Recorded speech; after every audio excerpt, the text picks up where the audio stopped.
Assalamualaikum warahmatullahi wabarakatuh. Perkenalkan nama saya Athena Bella Putri, nomor urut 19 dari sesi 127 mata kuliah Manajemen dan Digitalisasi Perpustakaan. Dosen pengampu yaitu Ibu Dr. Sulastri SPD MPD. Pada kali ini saya akan menjelaskan tentang eh, judul buku Pemeliharaan dan Pengembangan Koleksi Perpustakaan. Penulisnya yaitu Hildawati Alma dan editor Quraisy Matar dan diterbitkan oleh Alauddin Universitas Press, Perpustakaan Nasional Katalog dalam terbitan. Baik, daftar isinya, buku ini memiliki 5 bab. Yang pertama, yaitu ada pendahuluan yang berisi tentang latar belakang, pengertian, tujuan, dan mengenal masyarakat yang dilayani, dan mengenai jenis koleksi perpustakaan. Dan bab 2 yaitu kebijakan pengembangan koleksi, bab 3 seleksi dan pengadaan bahan pustaka, dan bab 4 evaluasi koleksi, dan bab 5 penyangan perawatan dan pelestarian koleksi perpustakaan. Baiklah, pada bab pertama itu pendahuluan yang berisi pengertian, ruang lingkup, tujuan, dan jenis perpustakaan, serta mengenai masyarakat yang dilayani dan mengenai jenis koleksi perpustakaan. Pertama, latar belakang. Perpustakaan bertujuan memenuhi kebutuhan informasi pemustaka melalui koleksi, layanan, dan fasilitas yang baik. Keberhasilannya dipengaruhi oleh pelayanan staf, pendanaan, koleksi, serta sarana dan prasarana. Pengembangan dan evaluasi koleksi perlu dilakukan secara berkala agar tetap relevan dan bermanfaat. Evaluasi menurut pedoman ALA mencakup ketersediaan dan pemanfaatan koleksi untuk memastikan perpustakaan yang mampu memenuhi kebutuhan dan harapan penggunanya. Yang B yaitu pengertian dan ruang lingkup. Pengembangan koleksi adalah proses berkelanjutan untuk membangun koleksi perpustakaan yang sesuai kebutuhan pemustaka. Kegiatannya yaitu yang pertama, penentuan kebijakan seleksi, merupakan pedoman tertulis untuk menentukan bahan pustaka yang layak diadakan. Kebijakan ini membantu pustaka memilih koleksi objektif sesuai tujuan perpustakaan, kebutuhan pemustaka, dan keterbatasan sumber daya. Yang kedua adalah penilaian kebutuhan, evaluasi koleksi, seleksi bahan, dan kerjasama. Yaitu kegiatan ini mengetahui jenis informasi yang dibutuhkan pengguna perpustakaan, baik melalui observasi, survei, atau analisis pengguna. Hasilnya menjadi dasar dalam pengadaan koleksi yang relevan. Evaluasi penggunaan koleksi bertujuan menilai sejauh mana koleksi dimanfaatkan oleh pemustaka. Koleksi yang jarang digunakan dapat ditinjau ulang dan diperbaiki atau diganti dengan bahan yang lebih sesuai. Selanjutnya, pemeliharaan dan penyangan meliputi perawatan fisik dan isi bahan perpustakaan agar tetap layak digunakan seperti penjilitan, perbaikan, dan pengendalian kerusakan. Ruang lingkup koleksi meliputi judul dan eksemplar. Ruang lingkup koleksi tidak hanya berfokus pada penambahan bahan pustaka, tetapi juga pada kesesuaian dan kualitas koleksi yang dimiliki perpustakaan. Aspek jumlah dan jenis koleksi berkaitan dengan ketersediaan judul eksemplar yang yang cukup agar dapat memenuhi kebutuhan berbagai kelompok pemustaka. Sementara itu, keberagaman format baik cetak seperti buku dan majalah maupun non-cetak seperti audiovisual atau digital penting untuk menyesuaikan cara pemustaka mengakses dan memanfaatkan informasi. Selain itu, sumber penerbitan dan asal bahan pustaka itu juga perlu diperhatikan. Koleksi dapat berasal dari penerbitan dan dalam dan luar negeri, termasuk terjemahan agar wawasan dan informasi yang disediakan lebih luas dan mutakhir. Hal ini menjadi semakin penting karena perkembangan informasi terjadi sangat cepat dalam jumlah yang sangat besar. Oleh sebab itu, perpustakaan harus mampu menghimpun, menyeleksi, dan mengelola informasi secara tepat, sehingga koleksi yang dikembangkan benar-benar relevan, bermanfaat, dan sesuai dengan kebutuhan pemustaka. Yang C, tujuan dan jenis perpustakaan. Perpustakaan bersifat universal karena di berbagai tempat dan memiliki fungsi pokok yang sama, yaitu mengumpulkan, mengelola, merawat, melestarikan, dan menyediakan informasi bagi pemustaka. Perpustakaan juga berfungsi yaitu sebagai informatif, edukatif, kreatif, serta mendukung penelitian.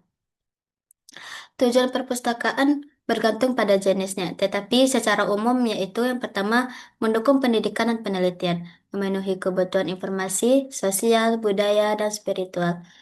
Yang ketiga memberikan kreaksi. Yang keempat serta menjadi pusat penyimpanan.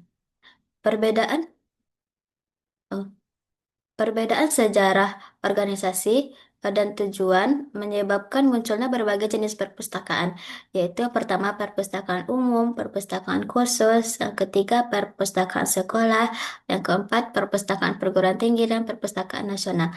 Nah, yang pertama yaitu perpustakaan umum merupakan perpustakaan yang diselenggarakan oleh dana umum dengan tujuan melayani masyarakat umum. Ciri-cirinya yang pertama terbuka untuk umum, yang kedua dibiayai oleh dana umum, yang ketiga, jasa yang diberikan pada hakikatnya bersifat cuma-cuma. Yang kedua, ada perpustakaan khusus.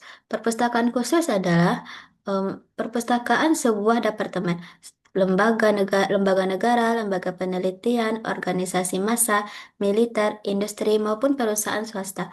Ciri-cirinya yang pertama memiliki buku yang terbatas pada satu atau beberapa disiplin ilmu saja.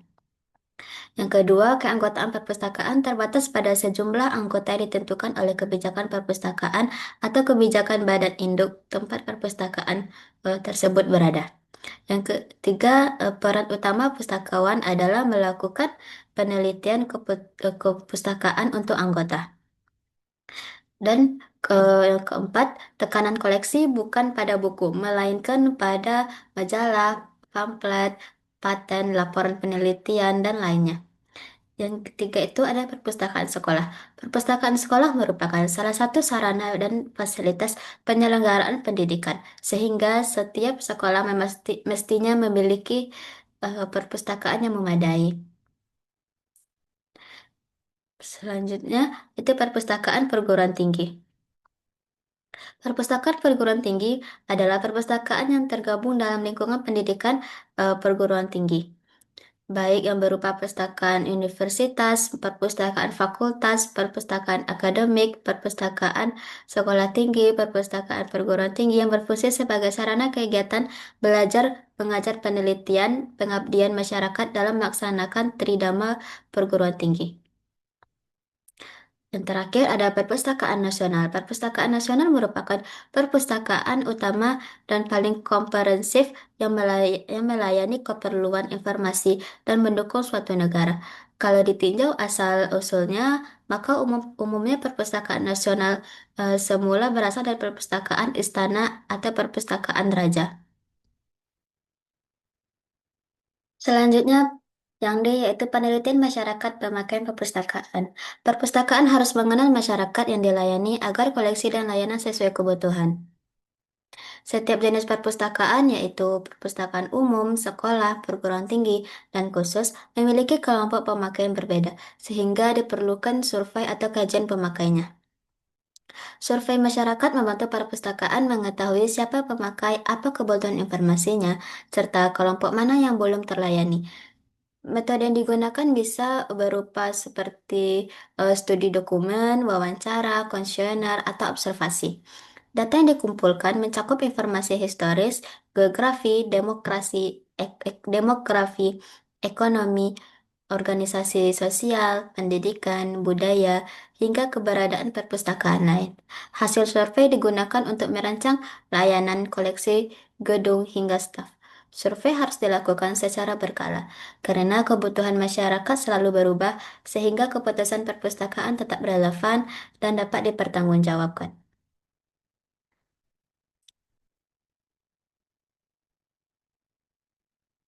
Yang E, jenis perpustakaan. Yang pertama itu ada karya cetak.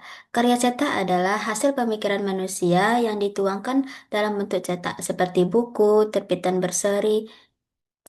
Yang kedua ada karya non cetak. Karya non cetak adalah hasil pemikiran manusia yang dituangkan tidak dalam bentuk cetak seperti buku dan majalah, melainkan dalam bentuk lain seperti rekaman suara, rekaman video, rekaman gambar, dan lain sebagainya. Yang ketiga ada bentuk mikro.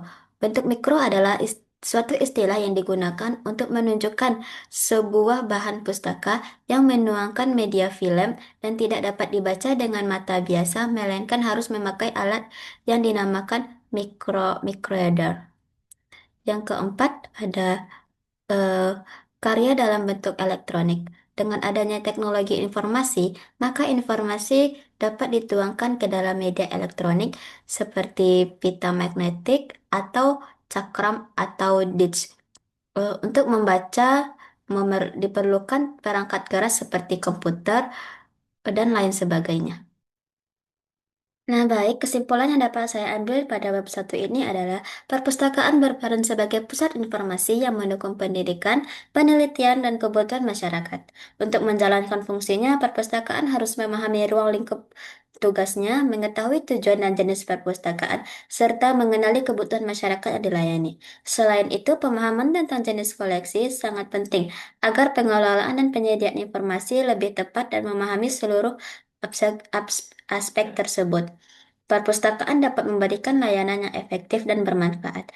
Baik, sekian materi bab satu saya. Apabila ada kesalahan, mohon dimaafkan. Assalamualaikum warahmatullahi wabarakatuh.